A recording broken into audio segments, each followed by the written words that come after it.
the Rotary Club. I'm so at Kiwanis once before, so I'm happy to be here. My bio is in there. You can see my lovely wife, Greer, and our little daughter, Harper. They're the best part about what I've going on, what I've got going on. So, tell you a little bit about myself before I get into all things young life. I've got a little video to show you as well. So, I'm originally from Columbus, Georgia. Went up to Berry College in Rome. Graduated, got into grad school. Paid my deposit to go to grad school. The day before I was moving, totally bailed on grad school, moved to Atlanta, worked part-time for Delta Airlines to get the travel benefits, and part-time for a Marriott hotel, get the hotel benefits. And then what was supposed to be like, a year or so, goofing off, hanging out, turned into 3 years, traveling, got to go all over the world, being some dear friends of mine. I think we got up to like almost 50 countries. Got to go to all 6 continents to Delta fly to. So my wife now is actually a flight attendant for Delta. Now it's the best time to be in the aviation industry at the moment.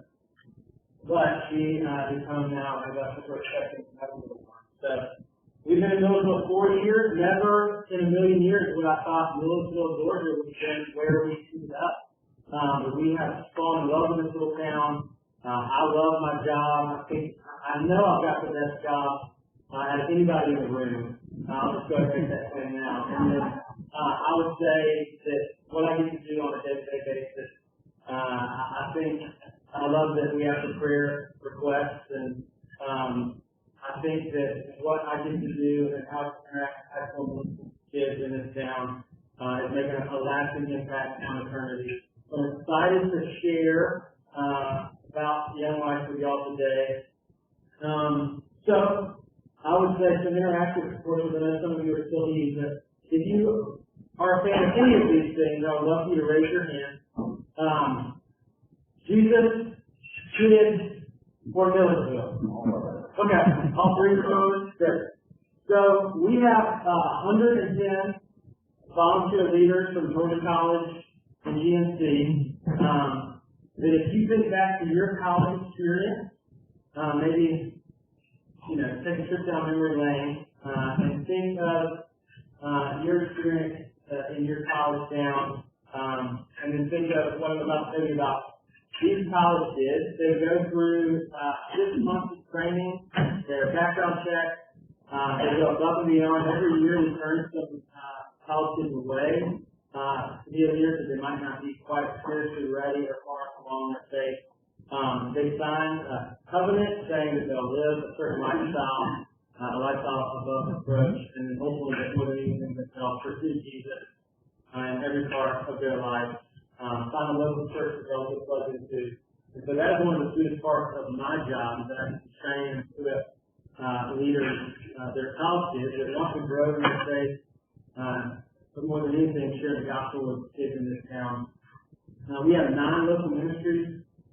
So pre-COVID, we would have clubs every single week in the home of the John Milledge family, GNC family, David family, Baldwin and Oakville family, and now recently we just started Young Life at Putnam County High School.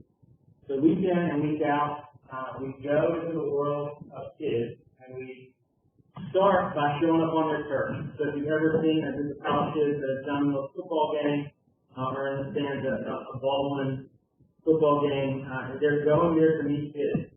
And they're going there because they want to build a relationship, they want to show up where kids are, and we have this saying, we want to earn the right to be heard. We in Young Life feel that the gospel is best heard from a friend. We think there's lots of great ways for somebody to hear the gospel, but us as Young Life leaders, we have every gamut of high school and middle school kids. We have the crazy kid that's partying on the weekend, and then we have the kid that's dialed in and probably knows more about Scripture than some of our college leaders. President of their youth group. For me, Young Life was a great thing. Being from Columbus, I went to Columbus High, so a lot of my friends, we were kind of like-minded into sports, into the same thing. We were able to bring our friends, who were like, hey, I'm not going to go to church, it's not my thing. We could get them to come to Young Life with us. And so the friends were intimidated by the church. They're like, look, I don't want anything to do with church. But I remember when I got invited to my first Young Life club, it was Megan Dahl. She was a senior, I was a freshman. And she invited me to Young Life club. I looked at my buddy and I was like, you know, we have Megan Dahl. One of the four seniors, high school just invited us to go. I don't care what it is, we are going. So, I went to Young Life Club, I met my Young Life leader, he showed up at my tennis matches, he brought me food, I texted him and be like, hey, school lunch stinks today, you bring me some Chick-fil-A. And he'd bring me Chick-fil-A. And at the time I didn't know why he cared as much as he did. It didn't make sense that this college kid was hanging out with me as a 10th and 11th grader. But as I got a little bit further down the road, I realized that, wait, he wanted me to have a relationship with Jesus. And in his mind, he was willing to do whatever it took for me to meet Jesus and grow in my faith. Our mission statement is just that. Introduce adolescents to Jesus Christ and help them grow in their faith. And I think we are one of the best vehicles that helps kids understand. If you remember being in high school, remember, or even now, where you think your worth is from, whether it's your job, your career, the money you make, how you look. But we get to tell kids their worth is not found in anything that this world can give them. Their worth is found in Jesus and our relationship with Jesus. One fun thing about Young Life is a lot of people don't understand our scope. We're in 104 countries, and we're in every state. Just in our region, the Southeast region, we're in Georgia and Alabama, and there's 56 staff, full-time staff like me that are dispersed across a bunch of different cities in Georgia. We have high school and middle school ministry, which is what we have here. So we're at high school and middle school. We have concurrent ministry here in middle school, one of my favorite things to do. It's a ministry at a Mark II for kids with special needs and disabilities. We show up in their lives. We have camps that are just made specifically for them, all ADA accessible. And it's a beautiful thing to watch the gospel truly be for every type of kid, no matter what their background, no matter what they bring to the table. We want them to know that Jesus is for them and want a relationship with them. We have Young Lives, which is a ministry for teen moms. So picture one of our Young Life camps that we have across the nation, and the kids get to bring their little baby with them, and they have adults that come and watch the little kids so that these high school kids can feel like just that high school kids and experience it. We have small towns, we have multicultural, we have Catholic ministry, and we have Club Beyond, which is a military ministry. So now I'm going to transition into the 5 C's of Young Life, and then we're going to show a video after I explain this. So I'm going to jump again here. The first thing that we start with, I'll tell you about Club. Club is a party with a purpose. And so just that, we have incredible folks in our town that let us have Club at their house. So this might make some of you nervous, but think of your living room. When you're kicking back on your lazy boy, watching TV, and then picture, 50 high school and middle school kids taking over your house. I pray that they don't mention anything else. But they're coming into your home, and they're getting to watch their leaders do skits, do games, do pictures, sing songs, and at the end of the night, all that points towards them getting to hear the gospel and the gospel is for them. Club is kind of our main thing that most kids know about. The Millers over at GNC. Pre-COVID, every single week, Cindy took the meal for all the leaders, and then they have Club in their living room. The Robins, a bunch of other great families, some of those folks, they open up their homes for us to do Club in their house. Club is where we introduce kids to the gospel.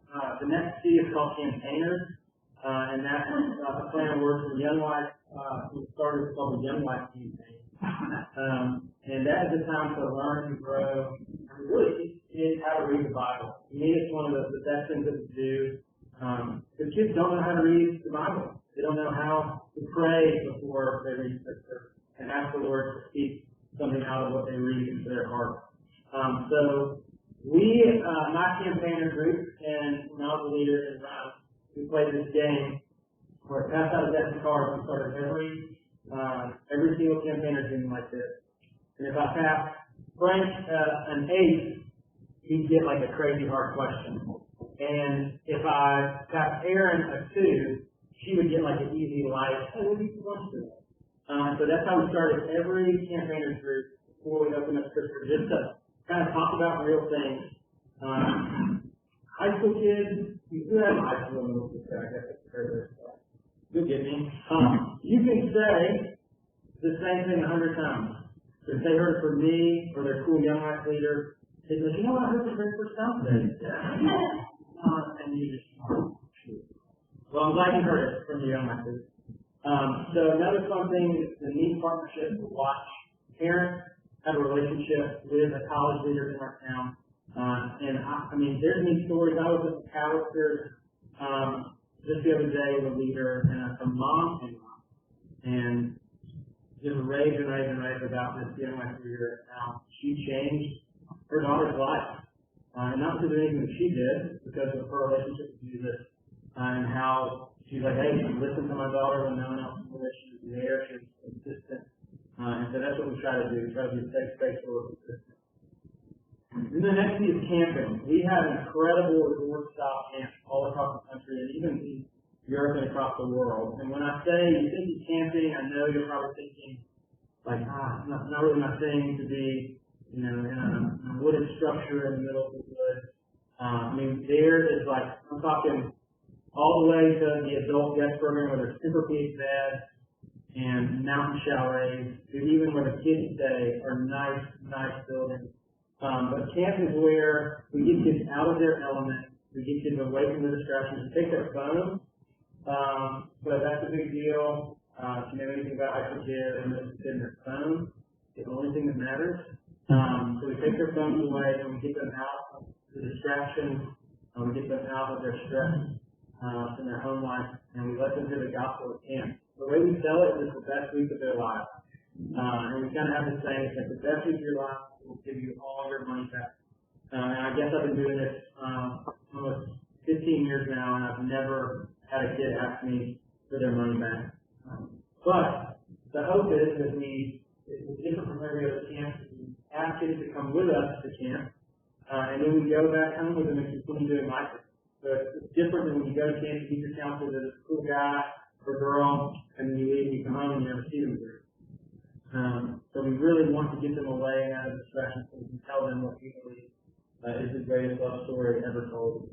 Contact work has a little bit on this as well, but we care for kids by showing them. I remember one time I showed up at chess tournament, and I was like, hey, chess is not my thing, but I had a friend that loved chess at the time. So I was like, I'm going to support my friend who's on the chess team. And so we go wherever our friends are, show up at a dance recital, a volleyball match, doesn't matter. We want them to know that we're their biggest fans. We do that by showing them, meeting them as they are, but believing in who they can be. And I love that. We expect for kids to really be able to grow and find us to be a safe person to do that with. Committee, we call this the adult food care section. Maybe this works for somebody else in the room. I don't know. If you guys are looking to get more involved, but I can't do this on my own. I'm one full-time staff person. My committee is comprised of family, John Milledgeville GNC, and the Gateway community, and they help me raise our budget every year at $185,000 budget. They do stuff that I can't do. They do relationships. We had our banquet here a few years ago. I stood right here and talked to a room full of people. So if that's something you're interested in, I would love to talk to you more about that. But it's really it's that. It's parents, civic leaders like yourself, people who care, that want to make a difference. We have our office that we meet at, my doctor and folks there, incredible they gave us. That you've seen our little young life sign right there, they gave us that space for free. And we have our committee meetings there. So I would love to talk to you more about that, because truly we could not do it without the committee and the like-minded adults that wants to make an impact on their community, and it's a very tangible and easy way to do that. Okay. I'm going to say the sixth piece for last, but I want to show you this video, and it kind of paints a picture of everything you do all in one. And actually, it's not ready to go. Well, it's a great video. Promise. It's maybe the video side isn't perfect. Oh wait, here it goes. Okay.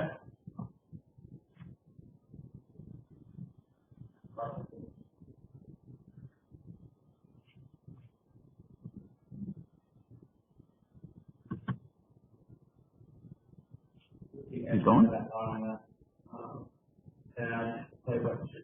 There we go. Here. Thanks.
So you can see that was a tap into kids' sense for adventure.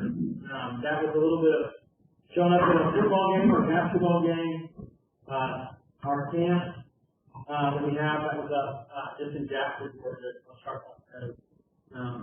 And I think that is a great video just to maybe help you see a little bit of the inside of what we do.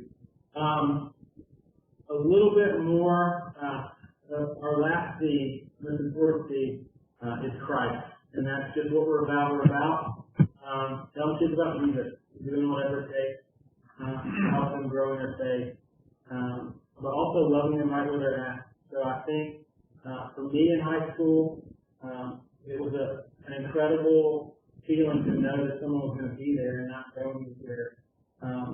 So think about your involvement in your churches, the kids you know, your kids. Our prayer is just that we would get kids plugged into a local church.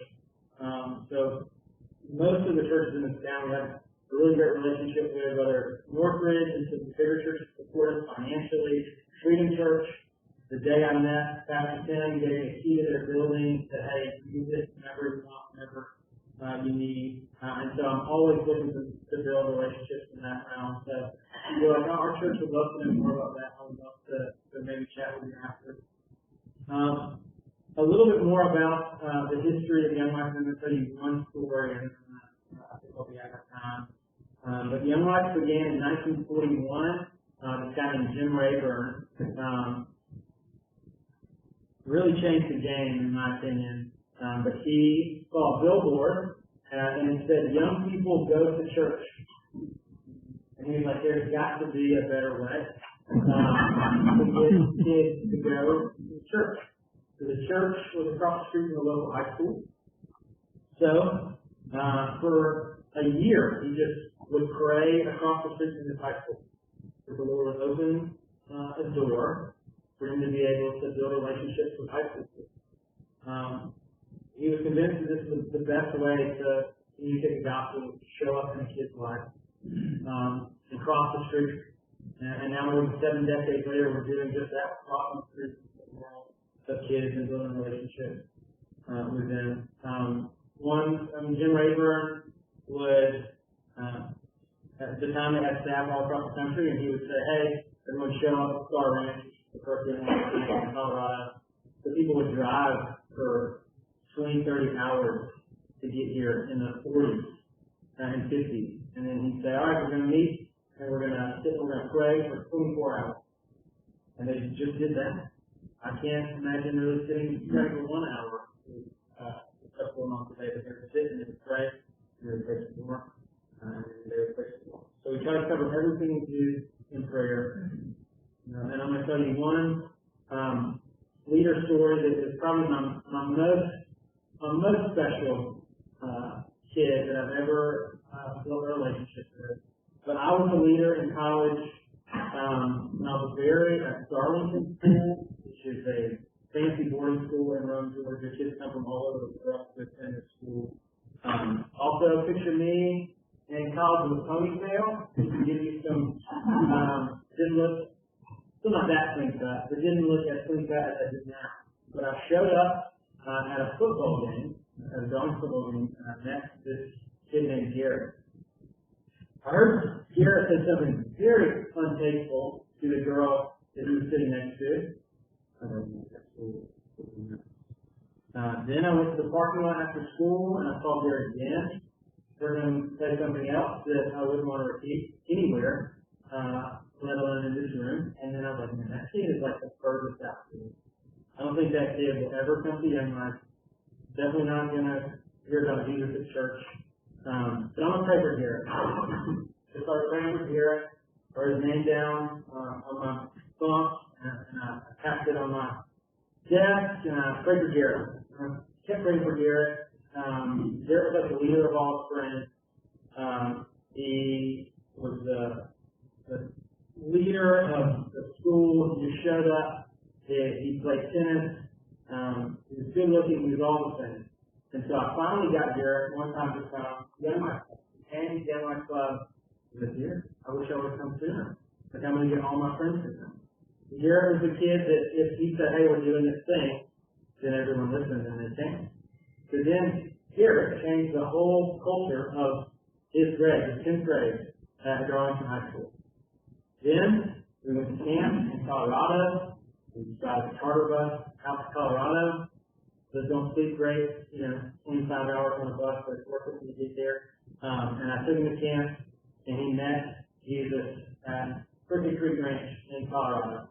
Came back with Garrett the next summer. Then like had this incredible expedition experience all over Colorado, but the coolest one was in British Columbia, Canada. So I took Garrett and his best friend to beyond Malibu to go hiking. And I truly, to this day, I'm like, how did I do that? That was very dangerous. And so we did that. We came home, and Garrett was on fire to follow Jesus. And he got all his friends, his country campaigners, who did at his house, and Garrett had his parents. And then one day Garrett told me about his older sister. Older sister lived in Hawaii. Seemed great, but was dating someone at the time and living in Hawaii. And he said, here, you should try to date my sister. And I said, well, buddy, she lives in Hawaii, we're in Georgia, that's probably not going to work. And he said, well, I don't like a boyfriend, so just take her out on a date as soon as you can. I said, okay, just did that. I'm working for Delta Airlines. Fast forward a few years back, his sister moved back to work for Delta Airlines, and I took her out on a date. Maybe some of you know where I'm going. But Garrett's sister is my wife's career. So when I think of what the Lord did when I met this crazy, far out kid in the stands at a football game, and how he completely redeemed his life. And he's the only one of his friends from high school that are following Jesus. A couple of his other friends went off to college, got arrested, took a dark path. Garrett became a young life leader at a little school called Georgia College. Have you ever heard of it? Same year.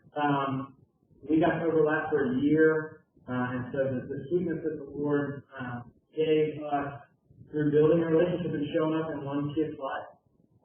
So I always make a joke with my son, you never know. They fall in love and date one of your young life kids, a little lovely sister. Can't guarantee that, but it happens and it can happen. So I tell you that story because that's what if you didn't hear anything, I want you to hear and say that the leaders that are in this town that I've been able to train and grow and equip deeply love the high school and middle school kids. And they want to make a difference. They want, even through, COVID right now, where we can't do any of our normal activities, every day I get a text. Like, hey, can I do this? Can I do this? And I say, well, hang on. We gotta wait till things calm down a little bit. But, college kids are hungry to go out and make a difference in the world of kids. So whether it's a 6th grader at John Milledge or a 12th grader at Baldwin, I love that we get to share the gospel with every single kid in this town and build relationships and love a kid regardless of their response. So I would love to answer any and all questions, anything you'd like more clarity on. I brought some cards that I would love, my business card that I would love to pass out to you. I really do mean it. If you have even a tiny bit of interest in joining our committee, we also have some leader care boards that we say, hey, I can't make a commitment like that, but I would love to help feed some college leaders that are going out to the lives of kids. And then also, we are nonprofit. We apply for a lot of grants. We have some very generous donors that live here in Upper Lake. So financially, if you'd like to partner with us as well, we'd love to have you on board. But thank you guys so much for listening to my stories today and a little bit about Young Life. And like I said, I'd love to answer any questions, but if not, just a comment. When our daughters were younger, we lived over here from my mountain area, and the Young Life started there all over there. They were last at the time. We chaperoned at the club. It's a different one. I mean, you think you know what to expect. They're good, weird. I mean, you should eat it up, but you think there's medical lives.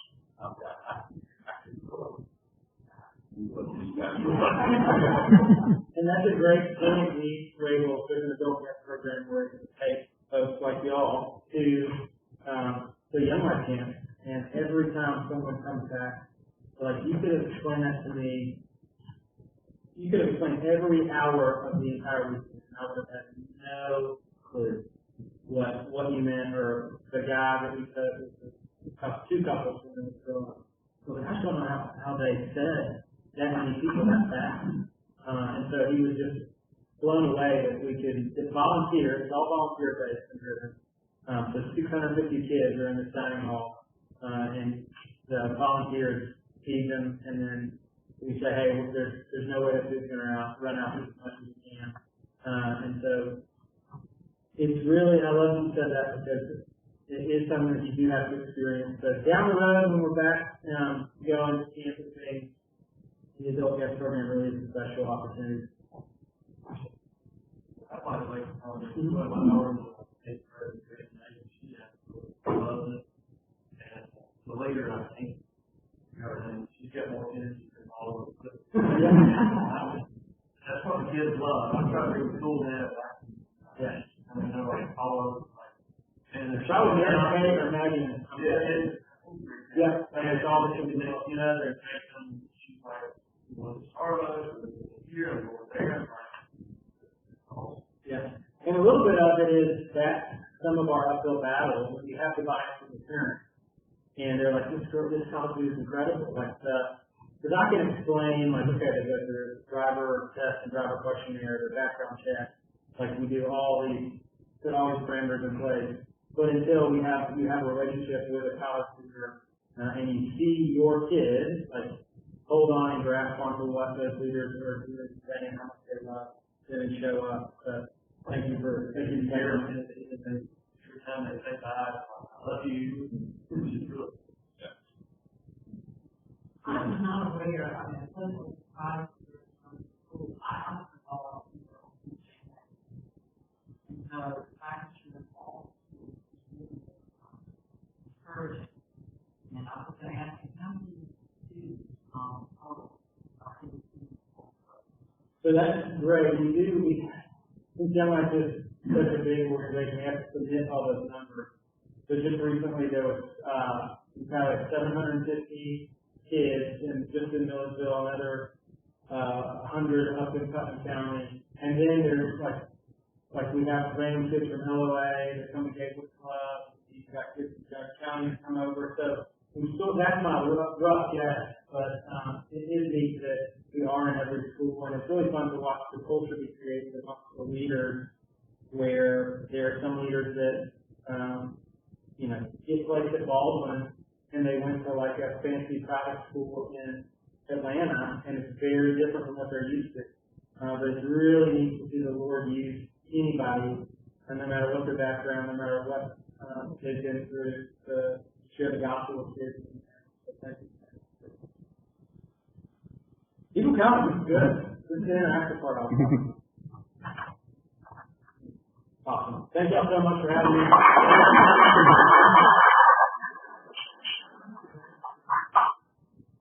We have one more important thing to do, Jamie.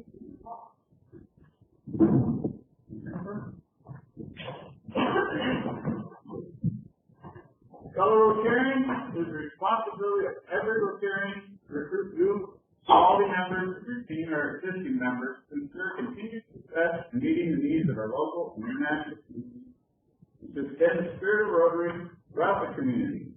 Just think of the impact Rotary has had on your own professional life. Today we welcome Jamie Snyder to our membership, who is sponsored by Jennifer Paul.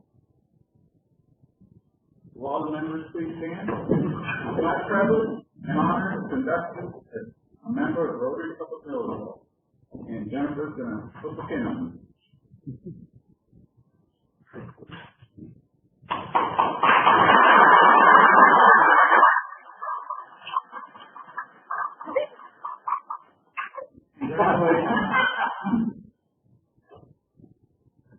I'm not stripping. You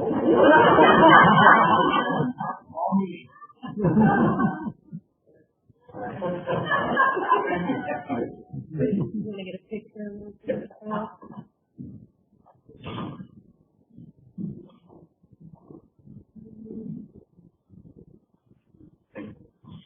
Any other announcements?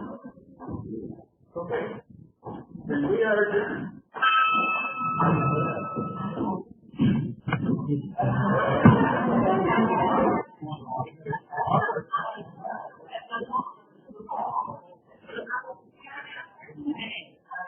Thank you.